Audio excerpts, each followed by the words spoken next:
Y la potencia de un sistema está definido en función del tipo de fluido, representado a través del peso específico, que en este caso puede ser agua, algún derivado del petróleo, diésel, gasolina, petróleo crudo. Eso estará considerado entonces el tipo de fluido a través de su peso específico, el gasto o caudal que vamos a conducir y la carga que tenemos que vencer. Esa carga, como lo revisamos en aquella sesión, dependía de las condiciones del sistema. Vamos a revisar precisamente con respecto a esa carga, en el caso de las condiciones más críticas, o tal vez planteas de acuerdo con un sistema en donde trabajemos, interactuemos con un pozo, que sería el caso de sus proyectos, cómo la tendríamos que definir. Y esta es la energía que le da condición de flujo a nuestro sistema, ya que sin esa energía mecánica nosotros tenemos como condición que nuestra energía potencial, en donde se encuentra nuestra fuente, es menor que la energía potencial hacia donde la queremos hacer llegar, que sería nuestro tanque de distribución, de almacenamiento. Para la elección de nuestra bomba, que decíamos, en este caso hablaríamos de la potencia mecánica, y esta se relaciona con la eficiencia, debe de tomar en consideración qué carga debe de aplicar para sobrelevar, ¿sí?, el líquido a nivel de la superficie del terreno, que esta va a ser determinada como la carga de succión, y en ese sentido, la tubería a través de la cual se eleva o sobreleva el fluido a nivel del terreno estaría definido precisamente como la columna de succión.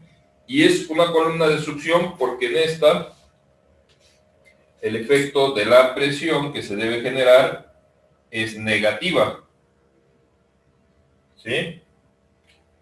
Pero finalmente es una energía que debe de considerar la bomba.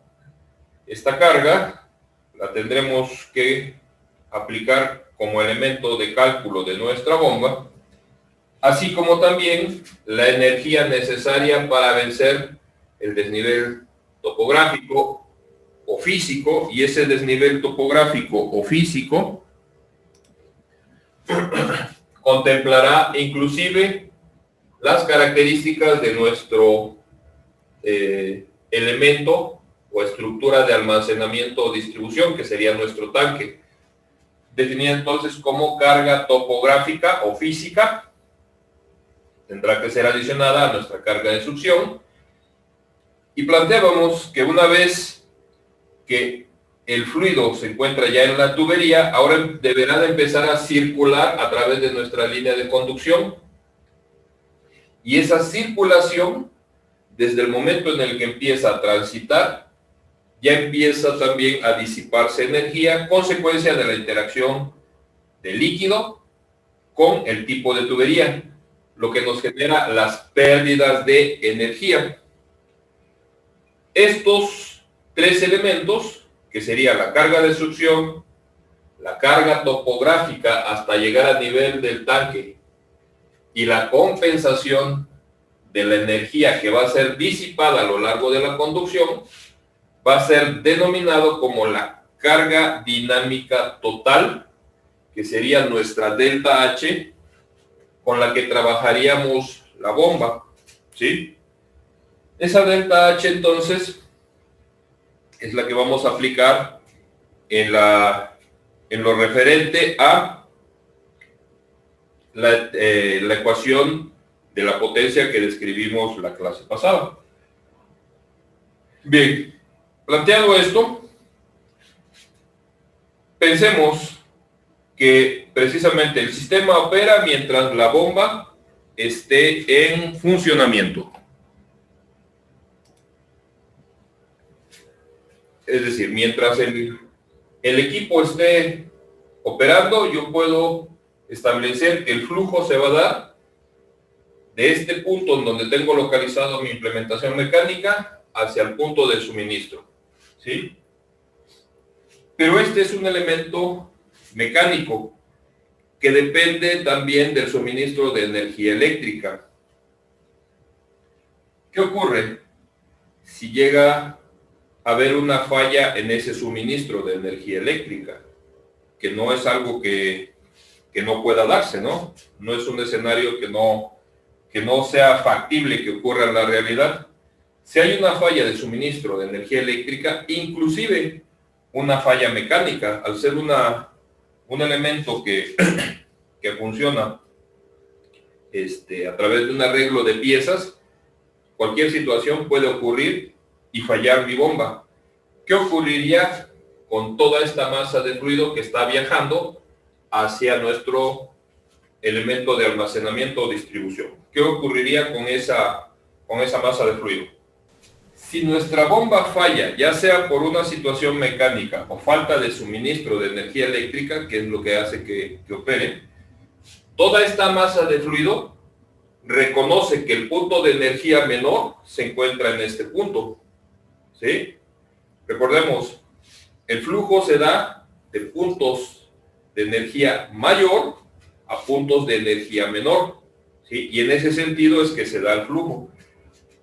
La energía potencial que yo tengo en la bomba es menor que la energía potencial que yo tengo en el tanque. Por consecuencia, al dejar de funcionar la bomba, todo el fluido que se encuentra en la tubería y que no superó el punto y llegó al tanque, ahora va a invertir su sentido. ¿Sí me explicó? Cambia el sentido y viene ahora en dirección de la bomba. Y toda esa energía, en determinado momento, va a impactar con nuestra bomba. ¿Sí se entiende? Sí. Porque ya desapareció la energía que daba esa condición, que garantizaba que el flujo fuera hacia mi tanque de almacenamiento o de distribución. Para esto, debemos de considerar que los sistemas de bombeo deben de proteger precisamente el equipamiento mecánico, y esto se puede dar en cualquier condición, ¿sí? o bajo cualquier circunstancia. Para esto, y lo pondría yo de forma esquemática, que aquí se simboliza, deberemos de colocar una válvula check. La válvula check o válvula de no retorno es un dispositivo de cierre automático. Estas no requieren de un volante para manipularlas.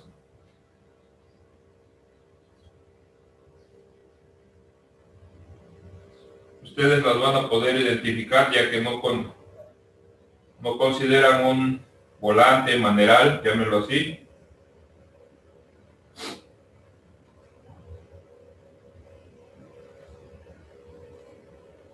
Bueno, estas serían las bridas, y las bridas no son más que los elementos en donde colocamos toda la tornillería, y una válvula check, así de forma muy simple,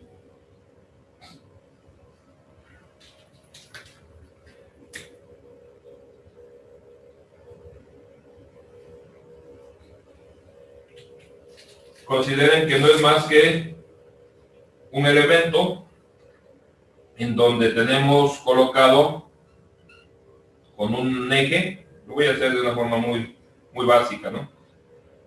Un plato que tiene un eje de giro, ¿sí?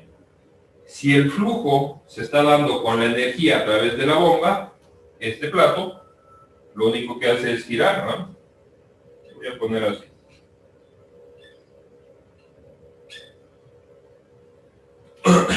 Este giraría, permitiendo que el fluido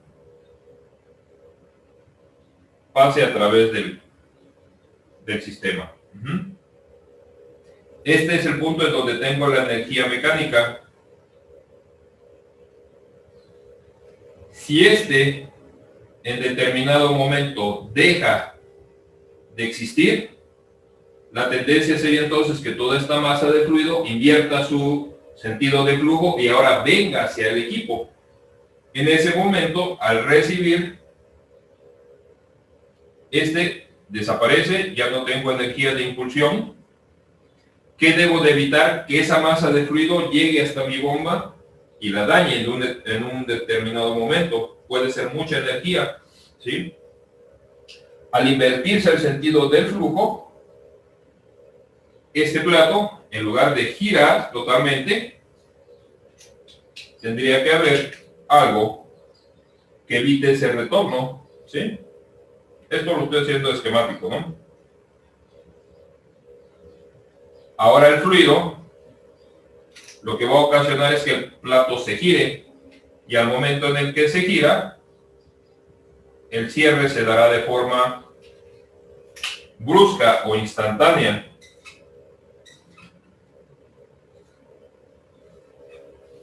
Este ya no puede girar, y en ese momento,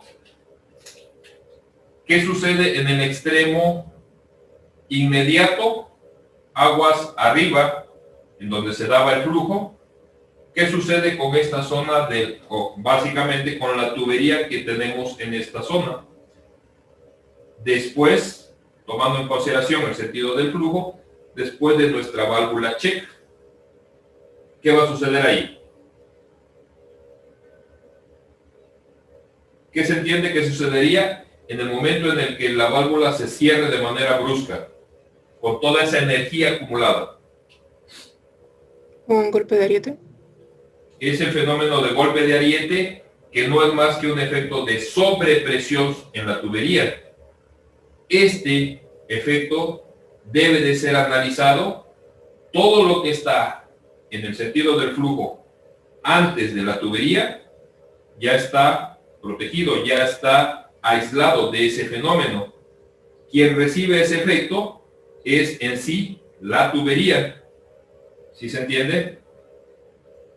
Las válvulas check, como característica, ustedes las pueden identificar. Quito el esquemita que tengo del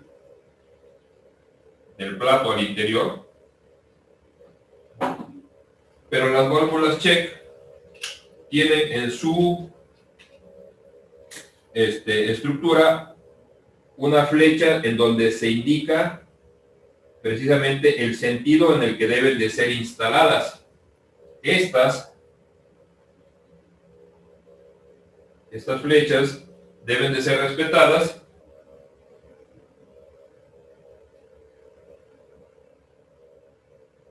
Es un cierre brusco que da por consecuencia lo que llamamos golpe de ariete.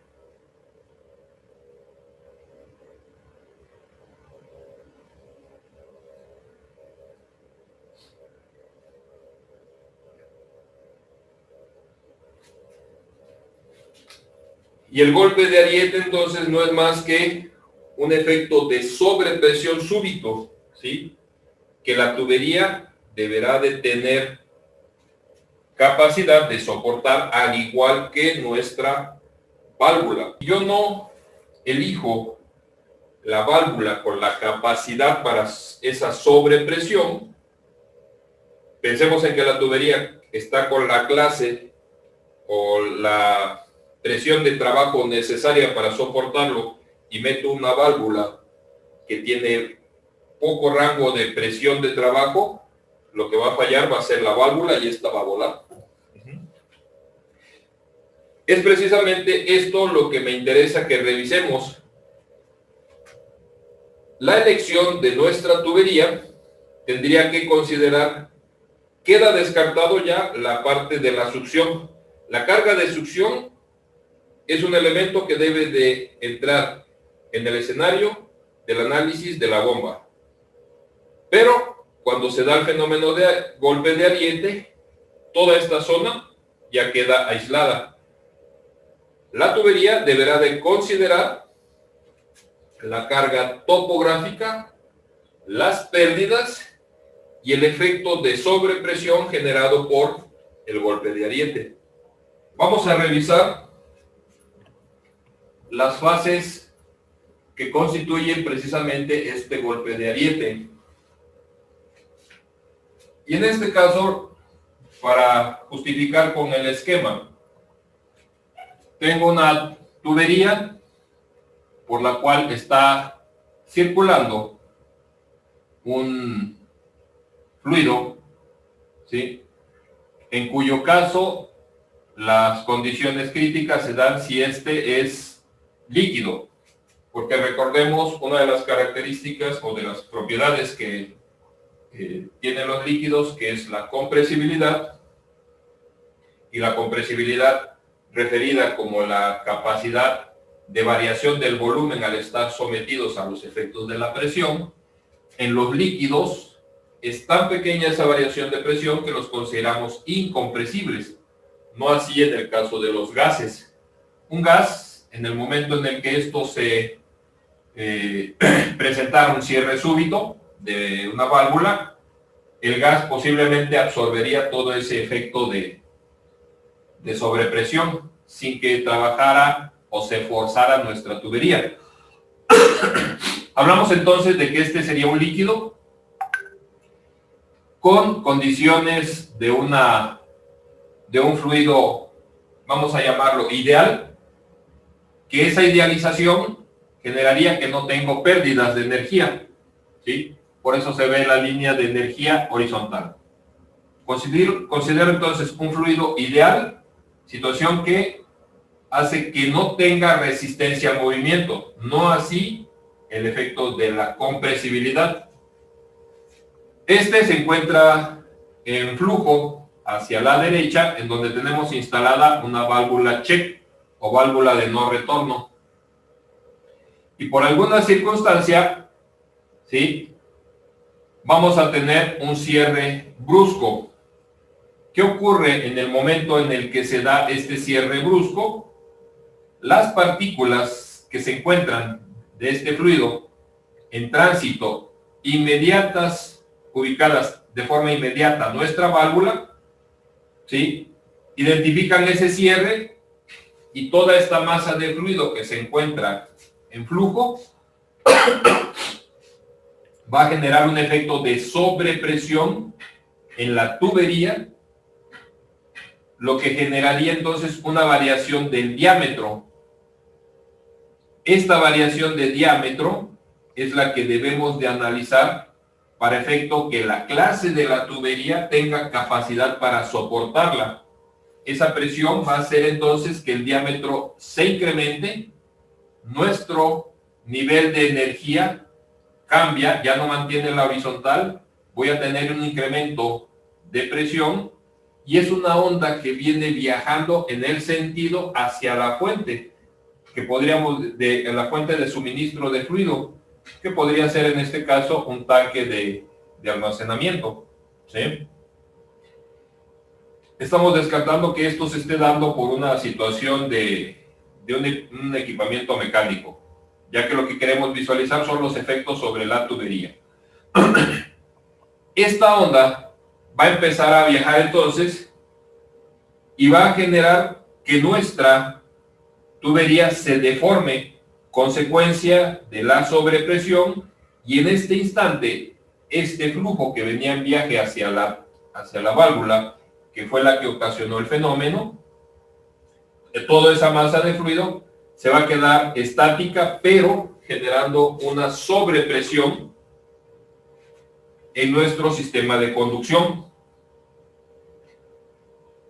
Esta tubería ya ensanchada, ¿sí?, va a recibir ese efecto debido al módulo de elasticidad de la tubería. Aquí entra en juego las características, las propiedades del fluido. Es precisamente consecuencia de ese fluido y la capacidad que tenga para absorber esas variaciones de presión y modificar su volumen, que aquí la tubería va a generar un ensanchamiento. Tenemos sobre nuestra línea de energía, que está registrada de acuerdo con la superficie, un incremento de energía a consecuencia de la sobrepresión. Pero un instante después, ya que esta onda llegó hasta el depósito, la siguiente fase implicaría que ahora la tubería, en base a su módulo de elasticidad, ya se ensanchó, ahora empiece a recuperarse. Y esa recuperación es una contracción que va a ocasionar que ese volumen excedido de fluido, como ahora empieza a reducirse, invierta el sentido del flujo original, que era hacia la válvula, y ahora se dé el flujo hacia el depósito. ¿Sí? Esta fase, lo que estamos representando acá, si se alcanza a ver, en esta fase, la tubería empieza ahora una recuperación de su diámetro original, y ese volumen excedente que tenemos al interior ahora empieza a viajar hacia nuestro depósito. La onda ahora ya no sería de sobrepresión, ahora viene una onda que viaja hacia la válvula, que es la recuperación, consecuencia de la recuperación del diámetro original de la tubería. Generará, consecuencia de esa recuperación, en base al tipo de material, que ahora se dé el flujo hacia el depósito. Pero no olviden que en este extremo nosotros tenemos la válvula cerrada. ¿Qué ocurre cuando ustedes un popote, pensemos por sus características elásticas, ¿no?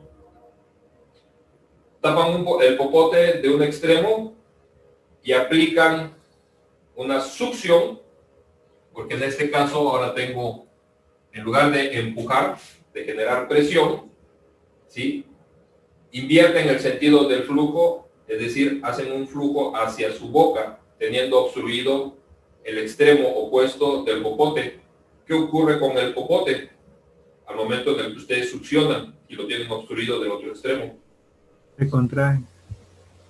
Se contrae. Está sometido a un efecto de subpresión o succión. Este flujo, que ya viene en sentido hacia el depósito, teniendo obstruido el extremo opuesto, ahora va a generar que la tubería se contraiga, es decir, que modifique su diámetro original, ¿sí? Consecuencia de una subpresión. La presión la estamos visualizando como efectos del eje de la tubería, consideren ustedes del eje hacia las paredes, lo que ocasiona que la tubería se ensanche. Pero la subpresión también serían efectos perpendiculares, pero ahora sería hacia el interior, lo que hace que se contraiga, ¿sí? Esa contracción es una consecuencia de una presión negativa, porque el fluido ahora está viajando hacia el depósito. Se genera, con respecto a la carga, una variación por debajo del nivel original, y es una onda que ahora viene en sentido hacia el depósito nuevamente, dando por consecuencia que cuando llega al depósito, toda la tubería deberá de estar ya contraída.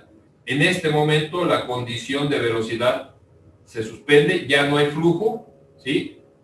Lo que ocasionó esta contracción es el flujo que teníamos hacia el depósito. Una vez contraída la tubería,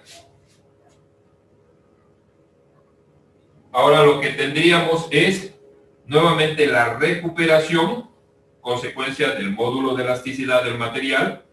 La tubería empieza a recuperarse y esa recuperación hace que ahora nuevamente generemos un flujo hacia la válvula, teniendo por consecuencia que cuando la tubería quede totalmente recuperada, ¿sí?, se va a establecer nuevamente el flujo hacia el dispositivo que tenemos cerrado, y se vuelve a repetir esta situación, pero ya en un grado menor, ¿no? Esta fase, la última, cuando la tubería ya se logre recuperar, va a tener una condición de flujo en donde la válvula está cerrada. El escenario sería como este, pero con la válvula cerrada, ¿no? La fase siguiente es la tubería totalmente recuperada, en flujo en dirección hacia la válvula, pero con esta cerrada, y vuelve a repetirse las fases que acabamos de mencionar. En teoría, el golpe de ariete se presenta una vez que se cierra. Estas, que podríamos decir son 8 fases que lo constituyen, se podrían repetir hasta 2 o 3 veces según la magnitud o la instrumentación que tengamos considerada para mitigarlo. Pero en el escenario general, estas serían las características más importantes, en donde habría que destacar que estamos hablando de una onda que viaja, ¿sí? En este momento, la onda de sobrepresión viaja hacia el depósito, viene la recuperación, viaja hacia la válvula, se contrae la tubería, viaja hacia el depósito, se recupera la tubería, viaja hacia la válvula, y consecuencia de esa situación de sobrepresión y subpresión es que es considerado como un fenómeno transitorio, ¿sí? El golpe de ariete es un fenómeno transitorio por la onda de propagación en la que se da, y que es importante considerarlo porque en determinado momento puede ser que si la tubería no fue diseñada o no fue elegida con la capacidad de presión de trabajo adecuado, si llega a fallar en esta fase por sobrepresión, ¿sí? La tubería al fallar por sobrepresión fue sometida a un exceso de presión que haría que ésta se le denomine que explote, ¿no? Pero puede fallar también en este escenario cuando la presión es negativa. Entonces, ahí en ese momento fue sujeta a contracción. Ahí se le denominaría implosión porque es hacia el seno de la tubería. Y esto podría visualizarse tal vez en las condiciones que tengan esa falla, que si las aristas quedaron hacia afuera, fue en el momento en el que hubo sobrepresión, o si las aristas quedaran hacia adentro, o quedaran contraídas, fue consecuencia de la subpresión. Existen válvulas especiales. Ajá. De hecho, el punto en el que debemos enfocarnos es en revisar precisamente con respecto al golpe de ariete su magnitud, porque este fenómeno puede llegar a sobrelevar la presión, a veces hasta el doble de la carga normal de operación del sistema. Pero existen dispositivos precisamente cuya finalidad es mitigar el efecto del golpe de ariete, que es lo que vamos a revisar a continuación. Nuestro propósito en este momento es que ustedes vean el fenómeno, dar las características más generales, poder calcularlo y saber cuáles podrían ser los dispositivos, pero eso dependerá de las condiciones específicas del proyecto. Si este fenómeno tiene una magnitud baja, podríamos decir podemos utilizar la válvula, pero si es un fenómeno que se da con una magnitud muy grande, esa válvula también podría estar expuesta o en determinado momento resultaría muy costosa con un riesgo de que probablemente no cumpla con su objetivo. Hablamos entonces que, decíamos, esta válvula que es de seguridad para el equipo tendría como consecuencia que genera el fenómeno del golpe de ariete.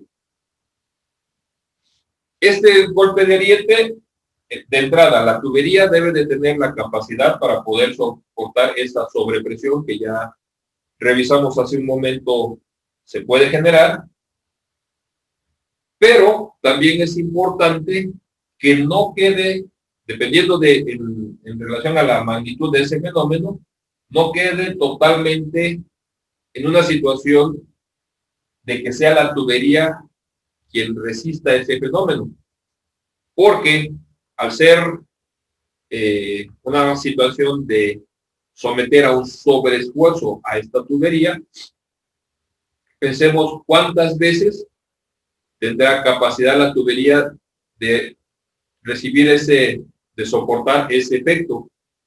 Si en su vida útil se llegaran a presentar 4 veces situaciones de fallas por funcionamiento mecánico, por suministro de energía eléctrica, sabemos que los elementos, cuando se someten a esa sobrepresión, cambian sus condiciones mecánicas, ¿no? Es decir, llegamos a un punto en donde ya la tubería podría no tener la misma capacidad.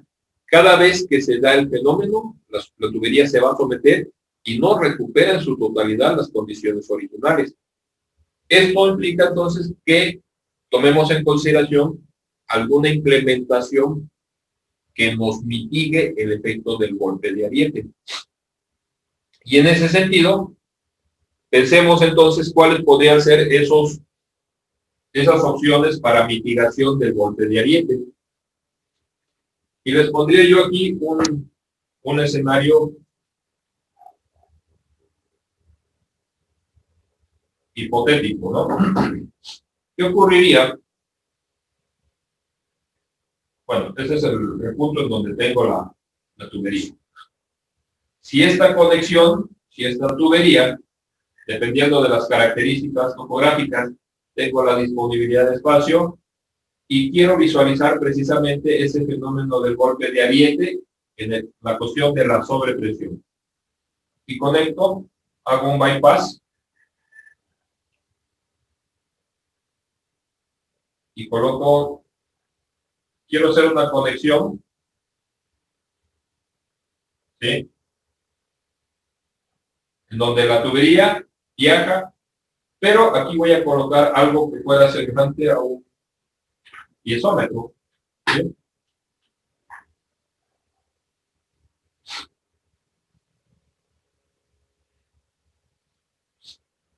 ¿Qué sucedería al momento en el que acá se diera el golpe de ariete si esto fuera un piezómetro? ¿Qué ocurriría a su interior? Lo que tendría yo que observar es que en este piezómetro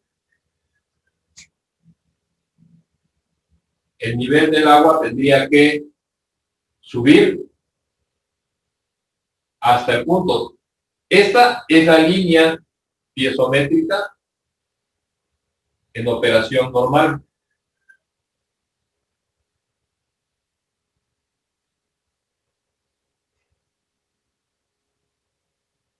¿Sí?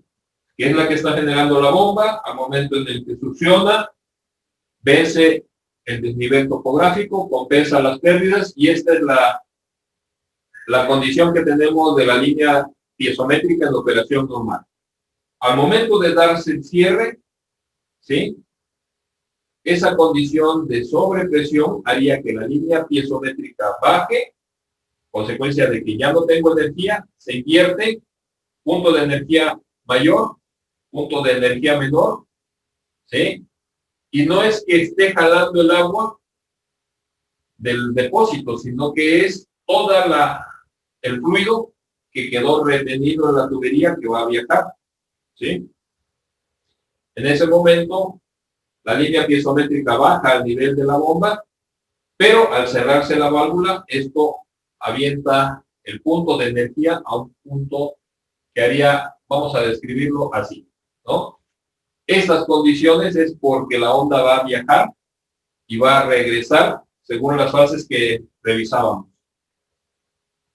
¿Qué sucedería al interior de este piezómetro?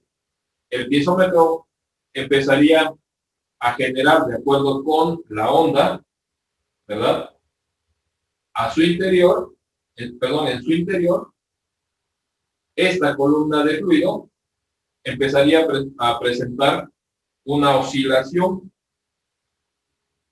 Precisamente si el fenómeno es muy grande, de lo que podemos hacer uso es de una obra que tiene como propósito mitigar esa onda de sobrepresión, trabajando con la carga de fluido que tiene al interior.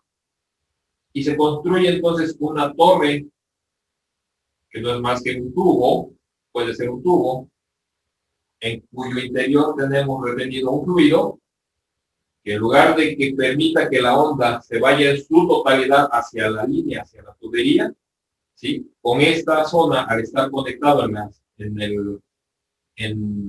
la zona inmediata a nuestra válvula, empezará a presentar esta oscilación. Sí se va un porcentaje hacia la tubería, pero este absorbe un porcentaje importante. Ese funcionamiento de tener cambios en su elevación y la carga estar haciendo un efecto sobre la presión en mitigación, es lo que le da por nombre torre de oscilación.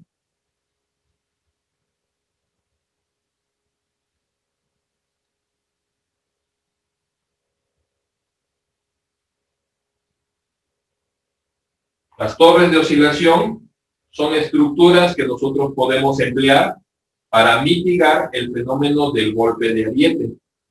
Pero esto implicaría, uno, que sea un efecto muy grande y que tenga yo la disponibilidad de espacio, ya que así como lo estamos ilustrando acá, tendría dimensiones considerables, ¿sí? Y un costo alto. ¿Qué ocurriría si en lugar de tener una torre que trabaje bajo el efecto atmosférico, con el peso, con la carga que me genera esta columna de fluido en su interior? ¿Qué ocurriría si esta torre,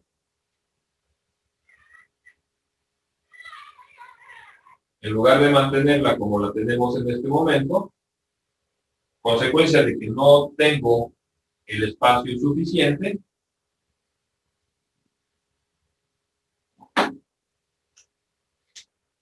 yo la cierro y dejo una pequeña, bueno, una porción de fluido, obviamente, ¿sí? Y en el interior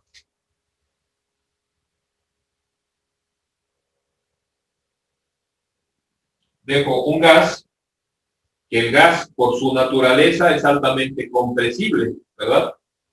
Cerramos en la parte superior, generamos entonces en este momento una cámara, ¿sí? Que al momento en el que se dé el fenómeno, en lugar de que oscile libre con la interacción del efecto atmosférico y esa columna trabajando con el peso propio para mitigar el efecto de sobrepresión, ¿sí? Aquí lo que sucedería es, al darse la onda de sobrepresión, ese efecto se transmite hacia la cámara, en cuyo caso el aire, que es altamente compresible, absorbería precisamente un rango de esa sobrepresión. ¿Qué nombre reciben estos dispositivos? A esto se les denomina, precisamente por la operación de que es con aire,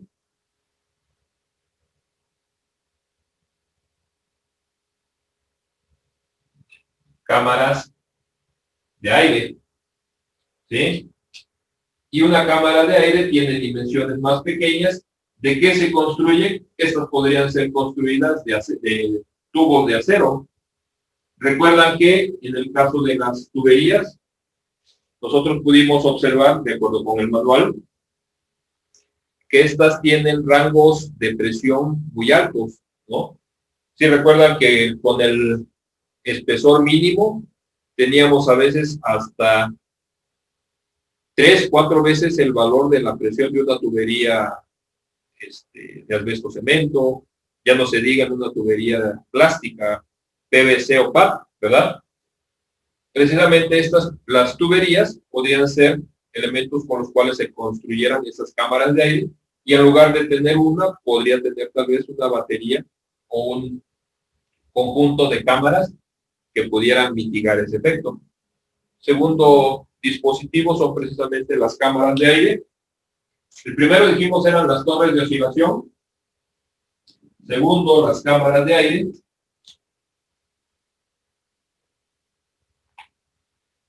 ¿Sí?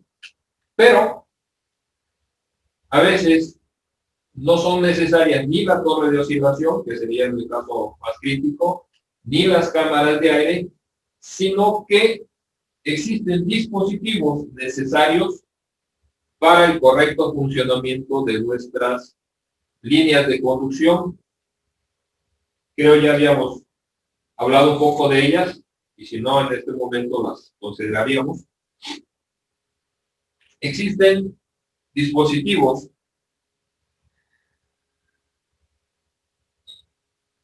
que nosotros debemos de considerar para el correcto funcionamiento de una tubería. Y hago referencia a lo siguiente. Cuando la línea termina su construcción y la debemos de echar a andar, el fluido empieza a circular a través de la tubería y esa circulación hace que el fluido empiece a llenar manteniendo una horizontal. No llena perpendicularmente en la tubería, ¿verdad? Sino que empieza a viajar teniendo tendencia a mantener una horizontal, y al encontrar en una parte alta, en una cresta, llamemos así, un punto alto, al encontrar este punto e identificar que ya llegué al punto máximo, ahora empieza a escurrir, ¿verdad? Y una vez vencido el otro extremo, ahora se empieza a llenar así. Pero cuando llega a esta zona, consecuencia de que aquí en esta parte ya no tengo zona para liberar el aire que quedó atrapado, esto puede ocasionar, como parte de un funcionamiento en la tubería, que aquí nosotros perdamos precisamente esa situación de trabajar a tubo lleno, quedando retenido aquí una porción, un porcentaje de aire, ¿sí? Estas zonas, precisamente cuando las tuberías no se diseñan adecuadamente y no se consideran una instrumentación para liberar el aire, es que también perdemos esa capacidad de conducción y no garantizamos el gasto de diseño. Para evitar este problema de la retención del aire, es importante que en las partes altas, siempre que tengamos una cresta, no quede un simple tubo, sino que se haga un arreglo, ¿sí?, en donde se deja la tubería con los codos, y aquí podamos tener un tramo recto en donde se coloque lo que le denominamos una válvula de admisión y expulsión de aire, ¿sí? Precisamente el propósito de este dispositivo, no sé si lo alcanza a ver, un poco tenue, ¿sí es legible?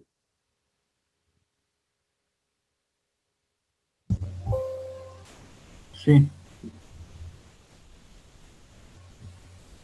Está muy suave. Estas válvulas, ¿sí?, van a tener como propósito precisamente el agua va a empezar a llenar, viaja por esta zona, empieza a llenar en esta zona, queda retenido el aire, y el funcionamiento de la cámara de aire, estas son denominadas,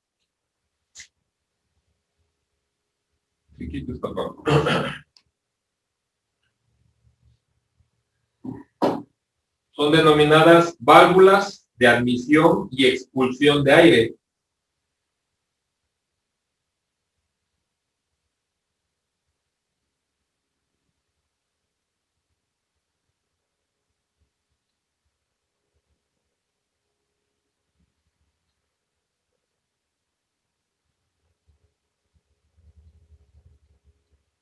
Válvulas de admisión y expulsión de aire, o simplemente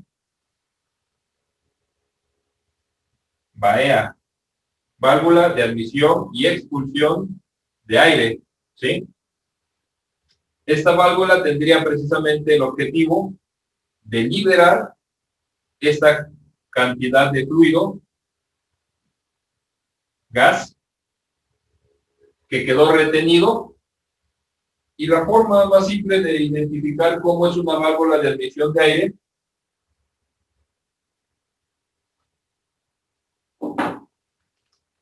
pensemos en ese dispositivo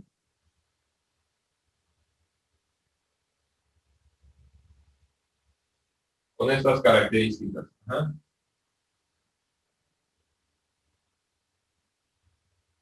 La válvula podría tener como estructura, vean esto como un cono, ¿sí?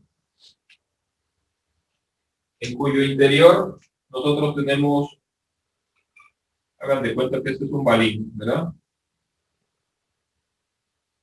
Esto tendría que ser cónico para que cuando el fluido impacta con el balín, este por peso propio se va a encontrar ubicado abajo, ¿no?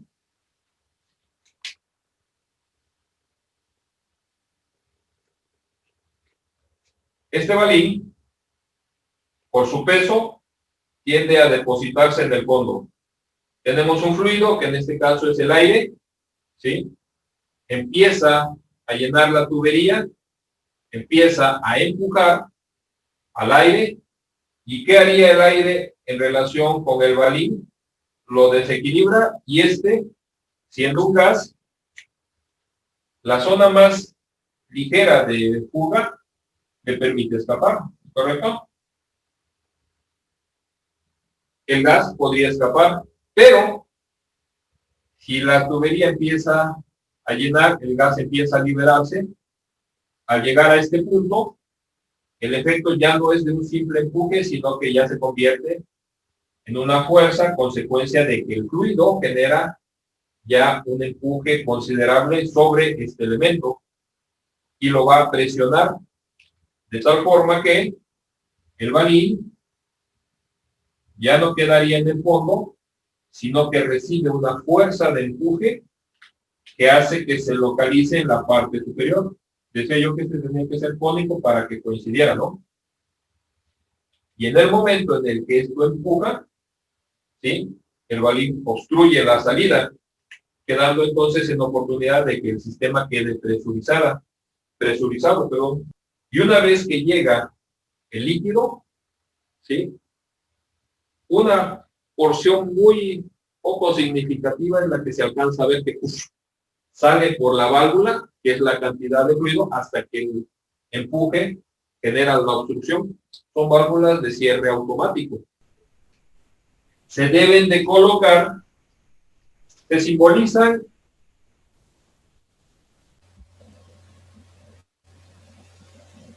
su símbolo en los esquemas de ingeniería, es algo así. Ajá. Estos son paeas. Los necesitamos colocar en los puntos en donde exista probable retención de aire. Si la zona es sensiblemente plana, estos se deberán de colocar a cierta equidistancia. Esa equidistancia varía de acuerdo con el gasto que estemos trabajando y podrían ser colocadas a intervalos de 250, 400 metros, ¿sí? Que la zona es sensiblemente plana. Estas válvulas de admisión y expulsión de aire se consideran que tienen capacidad cuando se instalan a lo largo de la conducción para mitigar hasta un 80% del efecto de la carga por golpe de ariete. Es decir, si nosotros instalamos estas válvulas a lo largo de nuestra conducción, vamos a disminuir hasta 80% el efecto de la carga de sobrepresión por golpe de ariete, quedándonos entonces que un 20% sería lo que habría que adicionar a la carga normal de operación con la cual elijamos la clase de la tubería. indicaré aquí que con la existencia de las válvulas, el efecto que deberíamos de considerar sería de 20% del efecto de la carga por golpe de ariete, ¿sí? Y con ese criterio es que vamos a revisar nosotros nuestro proyecto, ¿sí? Tomando en consideración que estos elementos son indispensables para el correcto funcionamiento, por consecuencia, desde ahí ya tendríamos un 80% en mitigación. Si el sistema es muy grande y ese 20% rebasa las condiciones de elección de mi tubería, entonces podré recurrir a dispositivos como las cámaras de aire o las torres de oscilación. Las cámaras de aire, al igual que las torres de oscilación, se sujetan a diseños muy específicos, ¿sí? Ahorita los mencionamos simplemente como una opción dentro del escenario del efecto del golpe de ariete para poderlos mitigar. Entonces, este sería el tercer dispositivo con el cual nosotros podemos abatir ese fenómeno. No, profe. Ya revisé instalación y no encuentra la válvula. Ok.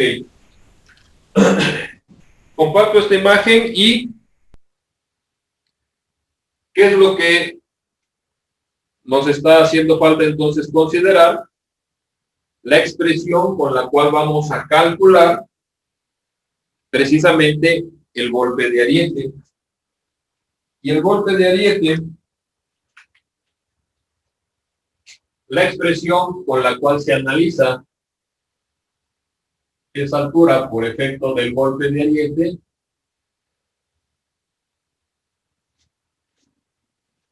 el fenómeno es complejo de analizar, pero existe una expresión, revísenla por favor, la encontraríamos en el manual de agua potable que se compartió, apuntes de agua potable, el de la UNAM.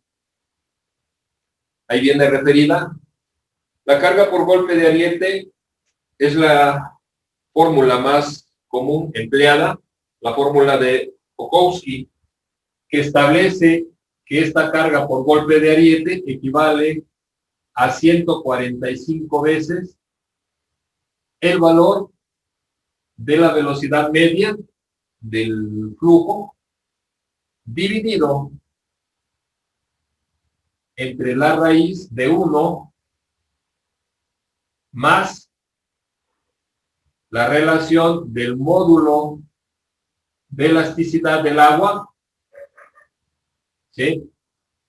Aquí entra en escenario ya algunas características o condiciones de nuestra tubería. Si no mal recuerdo, esto multiplicado por el diámetro entre el módulo de elasticidad de la tubería. Dije módulo de elasticidad del agua por el diámetro.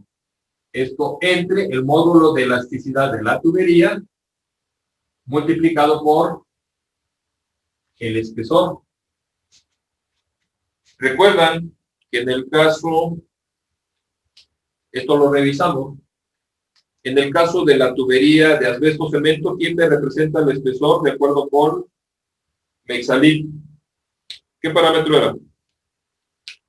Dentro del esquema, ¿sí lo recuerdan? Profe, no me acuerdo la verdad. En Meixalit, que es tubería de asbesto cemento, el espesor de la pared del tubo me lo da el T9. ¿Sí se acuerdan? En nuestro esquemita, el T9 era el término que había que revisamos cuando pasamos de una clase A5, A7, A10, A14 y A20. Y presentaba cierto incremento. En el caso de las tuberías de acero, viene referido directamente en función del espesor y habría que calcular el diámetro interno. Lo mismo sucede con las tuberías de polietileno de alta densidad y las de PVC. Ese espesor es el que nosotros debemos emplear acá en la fórmula de Stokowski para la determinación de la carga por golpe de ariete, ¿sí? Esta va a ser la ecuación con la que vamos a trabajar y Les voy a dar la referencia de la página para que ustedes la consulten, por favor. Necesitamos el módulo de elasticidad del agua, se da con un valor estandarizado, pero en sí, ¿de qué depende? También como una propiedad dependerá de la temperatura. Si nosotros ya tenemos nuestra tabla de propiedades del agua, al menos, podríamos tomar de ahí ese valor, así como hacemos la determinación de la viscosidad cinemática. Pero necesitamos también el módulo de elasticidad de la tubería, del material de la tubería. Esta va a ser nuestra ecuación y es un elemento importante para nuestro cálculo, ¿sí? Con esto tenemos ya toda la base conceptual, toda la teoría que vamos a manejar para el proyecto de agua potable. Y sería entonces, factores importantes, determinar la potencia hidráulica requerida, que es lo que nos va a permitir elegir el tipo de bomba, con las características de la bomba, y el análisis del golpe de ariete para poder elegir correctamente nuestro material de la tubería. Si en determinado momento el material que a mí me piden sobre esta línea no tiene la capacidad para soportar la presión por la clase en la que opera, podríamos tener un tramo en donde nosotros trabajemos con el mismo diámetro. Decíamos, en relación al diseño, no tengo cambios de diámetro, el diámetro va a ser único, pero sí puedo tener combinación de materiales, y esa combinación de materiales estaría justificada por la presión de trabajo que tengo que considerar al inicio en donde se va a generar el golpe de ariete. Aquí no hay combinación de material, perdón, no hay combinación de diámetro, no son tuberías en serie, pero sí puedo tener combinaciones de materiales.